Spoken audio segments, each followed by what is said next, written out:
Magandang umaga po sa inyong lahat.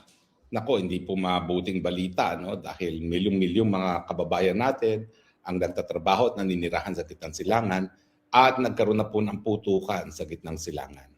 Matagal na pong inaasahan ito dahil alam naman natin na iba talaga ang tripping ni Trump ngayon, no? Binabaliwala niya ang international law na nagpabawal ng paggamit ng dahas, lalong-lalo na kung ito ay nakalaan para kontrolin ang tanging yaman ng isang bansa. Ginawa po ni Trump ang paglusob sa Venezuela dahil siya ay nais na niyang makontrol ang oil reserves sa Venezuela na pinakamalaki sa buong daigdig. At ngayon naman po ay ayun, binobomba ang Iran at alam naman po natin yan, yan ay pagkaka-interest din sa oil reserves ng Iran. Dahil alam naman natin na isa sa major oil producing countries ang Iran. Pero ang tanong, sa kabila ng katotohanan na nagpuputukan na sa gitnang silangan, nasaan ang ating bangag na presidente? Ano ba ho talaga ang magiging impact na itong putukan sa gitnang silangan sa ating mga Pilipino? Well, ang una-una, yung kaligtasan ng ating at least 1 bilyong mga nagtatrabaho sa gitnang silangan. Hindi naman po localized ang conflict. No? Lumawak na po ang conflict dahil ang Iran gumante sa pagkakabomba ng Israel at ng Amerika sa kanya sa pamamagitan ng pagbobomba din ng UAE, pagbobomba rin ng Qatar, pagbobomba rin ng Oman, kung hindi ako nagkakamali. At syempre, dahil ang Israel ay involved dito, kasapi na rin ng Israel. Alam niyo, nakakatakot dito sa gerang ito, hindi lang dun sa kaligtasan ng ating mga mamamayan na halos 1 milyon dyan sa gitnang silangan, kung hindi yung probability na ito ay lalawak pa. Bakit? Kasi nga po ang Iran, talagang tinatarget niya yung mga base militar ng mga Amerikano na naka-locate doon sa iba't ibang bansa ng Middle East. Kaya nga po, tinarget niya ang Qatar dahil meron doong pinakamalaking US base ang Amerikano sa gitnang silangan. At ang tanong, kailan kaya tatargetin ng mga Iranians ang base militar dyan sa Pilipinas na pinakamalaki rin sa Southeast Asia? No? Dahil ang mga base militar ng Amerikano, hindi na sila nagpapatakbo. Tayo mga Pilipino na nagpapatakbo dahil sa EDCA, talagang pinayagan ni Bangag Jr. na dagdagan pa. Assuming na it was Noynoy na pumasok sa ganyang kasunduan, ang ginawa naman ni Noynoy ni Bangag Jr. Halos dinoble yung mga base militar na ibinigay niya free of charge para gamitin ng mga Amerikano. So ngayon, dahil talagang ang pagganti ng Iran ay pananarget ng mga base militar ng mga Amerikano, may posibilidad na pati tayo talaga matarget ng mga Iranians. Hindi ko po sinasabi na gagamit sila ng intercontinental ballistic missiles, pero pwede sila magpadala ng mga suicide bombers dyan, no, sa mga base militar ng Pilipinas para lang iparating na talagang ang Iran ay gumaganti at kayang tumayo laban sa mga Amerikano. Ano pa ba ho mga maging epekto nito? Natural, alam na natin yan. Bukod sa immediate kaligtasan ng halos 1 milyon natin mga kababayan dyan sa gitnang silangan, na ang sabi ni Bangag ay magpapadala raw siya ng Navy ship. Alam mo ba, napakabobo po ng ganyang desisyon. Unang-una, sinarado na nga po ng Iran yung isang strait na pinagdadaanan ng lahat ng mga langis. Meron po kasi isang strait dyan na dinadaan ng lahat ng mga oil tankers na kontrolado ng Iran. Dahil itong strait pong ito ay katabi ng kanyang teritoryo. Paano naman makakarating doon ng kahit anong barko? Sinarado na ng Iran yung strait na yan. Hindi na makakadaan ng kahit sinong barko dyan. So bakit ka magpapadala ng warship? Pangalawa, ang gray ship po ay nagpapahiwatig na ikaw ay nakikipagdigmaan. Dahil nga merong base militar ang mga Amerikano dito sa Pilipinas, baka sabihin ng Iran, kaya nagpadala ng Navy ship, dahil nakikisali na sa gera ang Pilipinas, lalo pa tayong mabobomba, no? Di ba po? Kaya nga po, yan ang hirap sa mga bangag na hindi man lang nagtapos ng kolehiyo, hindi alam ang ginagawa, hindi alam kung ano magiging repercussions ng kanilang mga desisyon, gaya na pagpadala ng isang Navy ship. Tayo nga po, nawala sa atin ng Scarborough Shoal dahil mga panahon ni Noynoy, nagpadala siya ng Navy ship, no? Samantalang ang China ay palaging Coast Guard. Kasi ang Coast Guard ay civilian, ang Navy ay or gray ship ay military.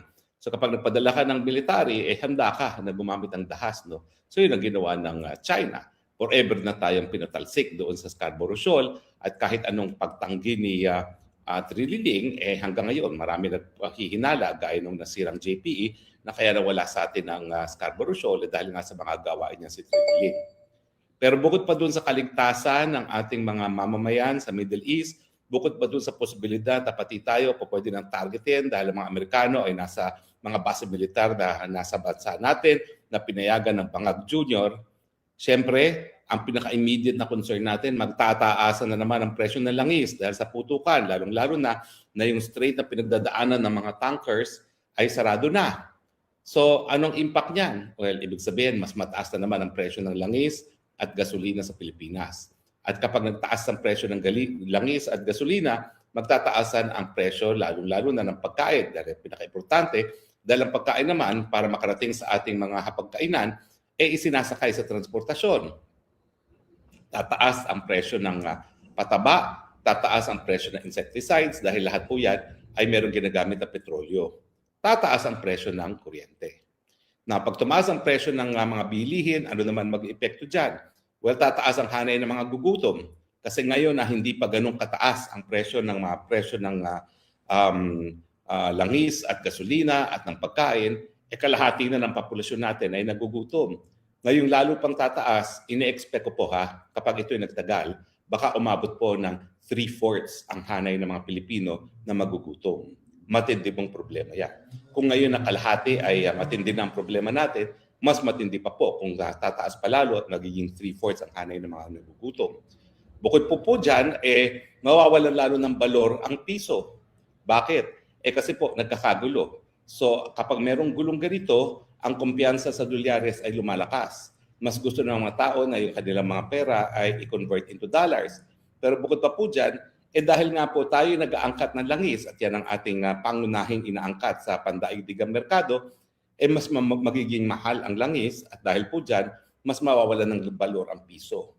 At kapag nawalan ng balor ang piso, ayan po, dadagdag pa rin yan sa pagtaas ng presyong bilihin, bagamat yung mga kaanak na mga OFW makakinabang.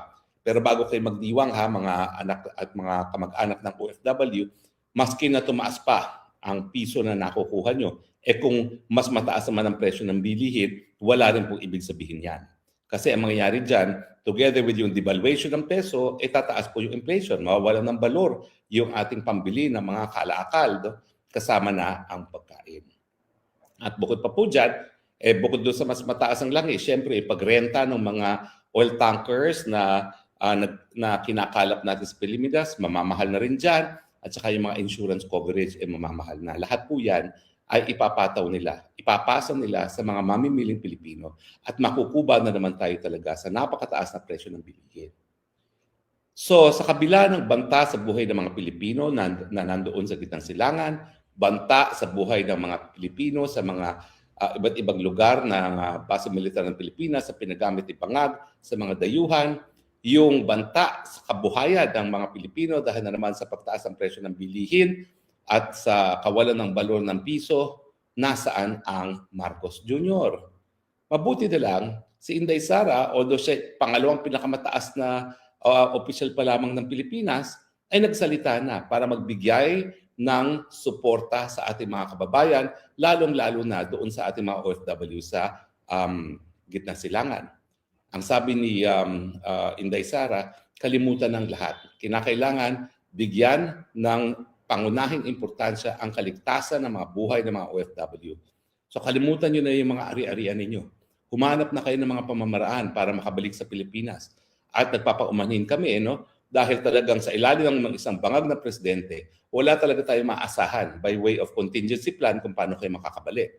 Nasa inyong mga kamay na ang paggagawa ng mga plano, mga hakbang para kayo makabalik at makaiwas sa danyo sa inyong mga buhay.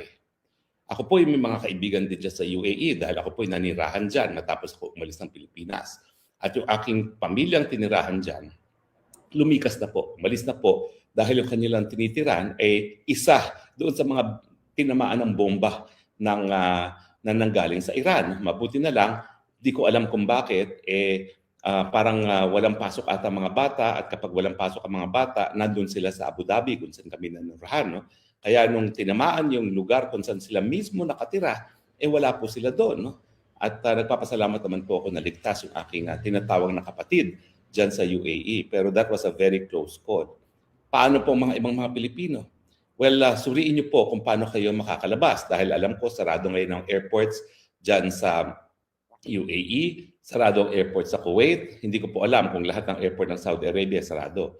Pero tingnan niyo na kung saan kayo makakapunta na biyaheng land at pumunta na kayo sa pinakamalapit na lugar kung saan po pwede kayo makasakay ng eroplano pabalik ng Pilipinas.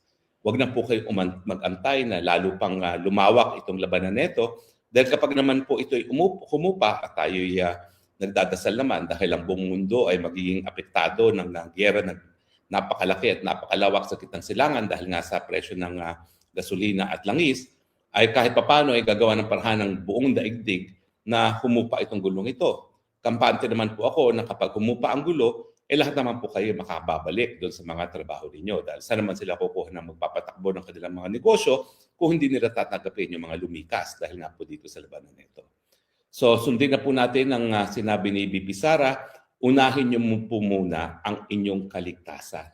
Aanhin ninyo ang mga ari-arian kung kayo naman po ay magiging biktima ng labanan dyan sa gitnang silangan. Mas mabuti pa po, siguraduhin natin ang ating mga buhay dahil kahit anong mawala sa atin pagdating sa ating mga ari-arian, mababawi naman po natin yan habang tayo buhay.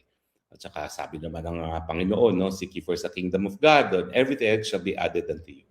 Magdasal po tayo sa kaligtasan, pero yun nga po, alalahanin natin ang pagkakaiba ng liderato kapag ang tao isang nasa tamang pag-iisip at ang tao ay isang bangag. Nung panahon ni Tatay Digong, napakabilis po ng response para po tulungan ang mga Pilipino na nais umuwi. No?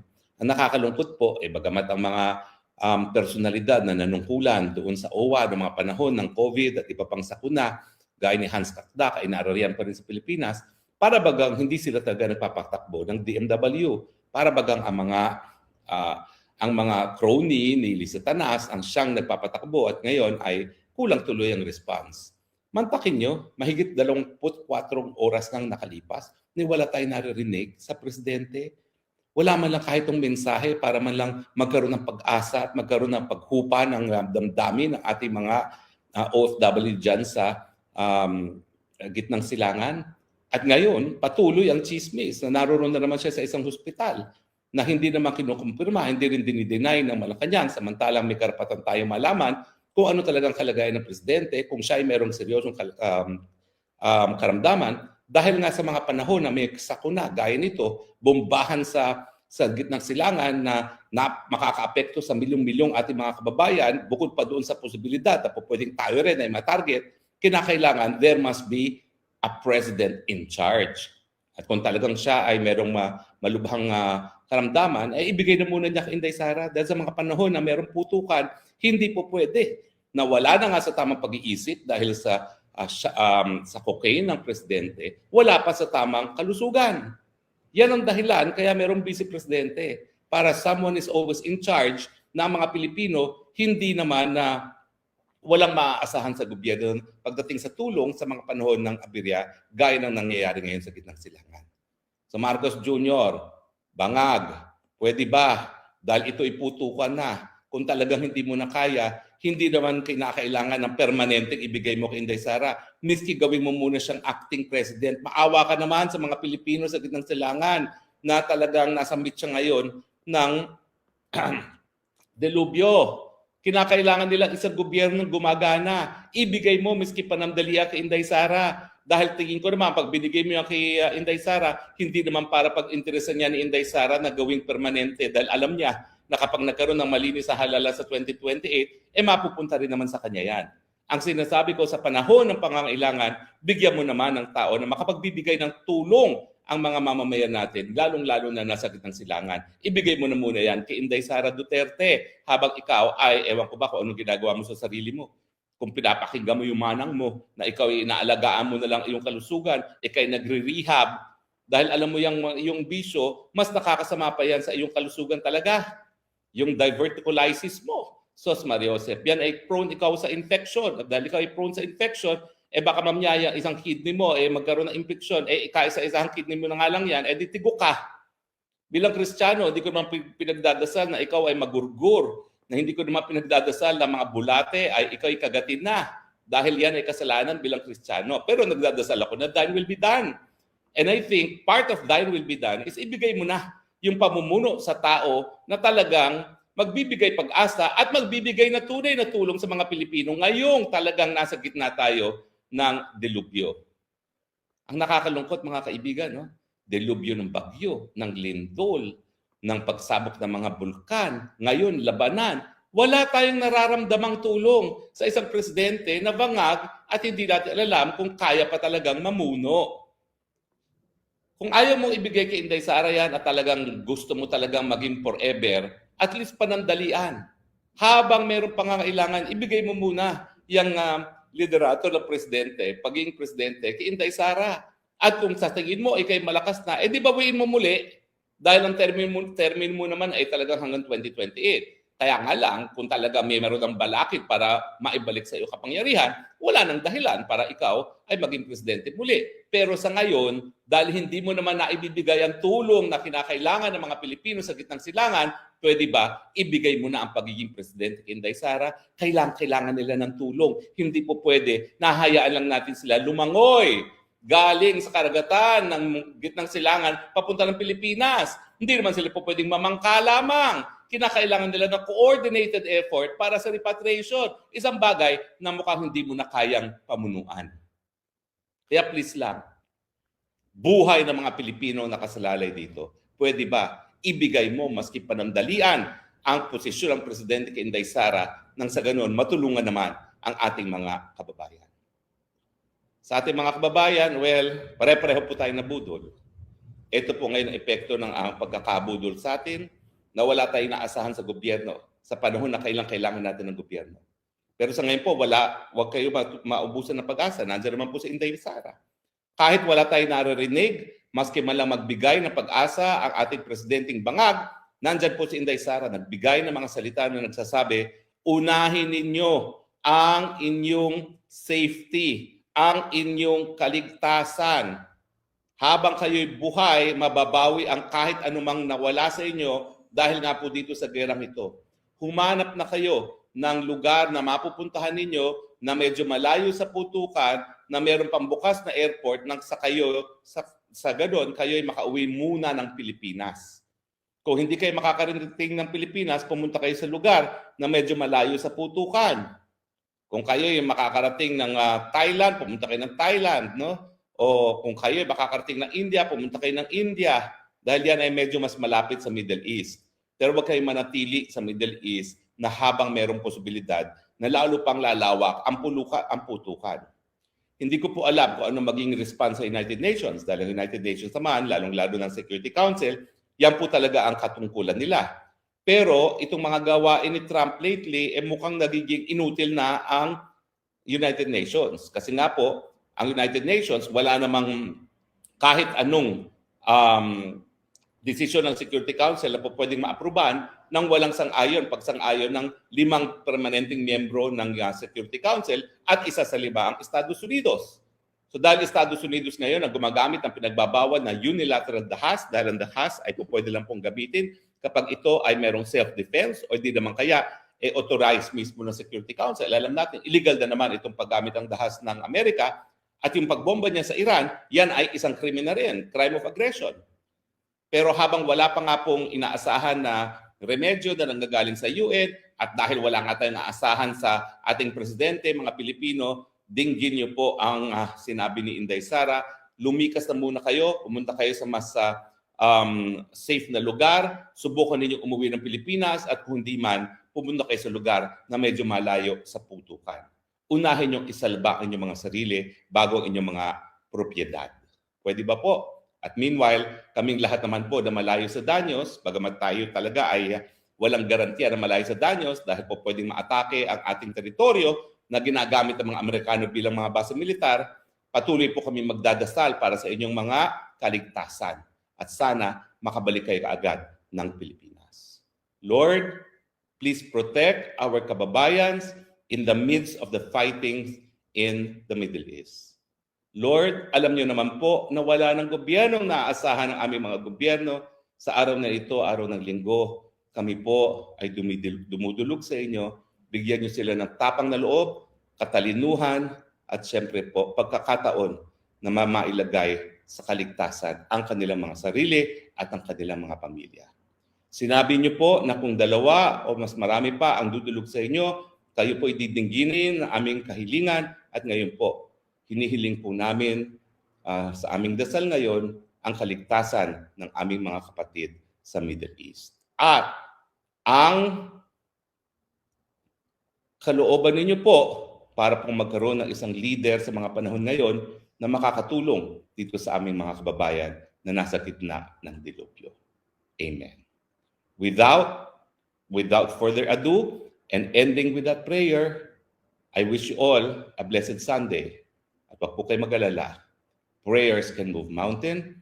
Ang ating dalangin ngayon, kaligtasan ng ating mga kababayan sa Middle East at pagpapauwi kay Tatay Digong.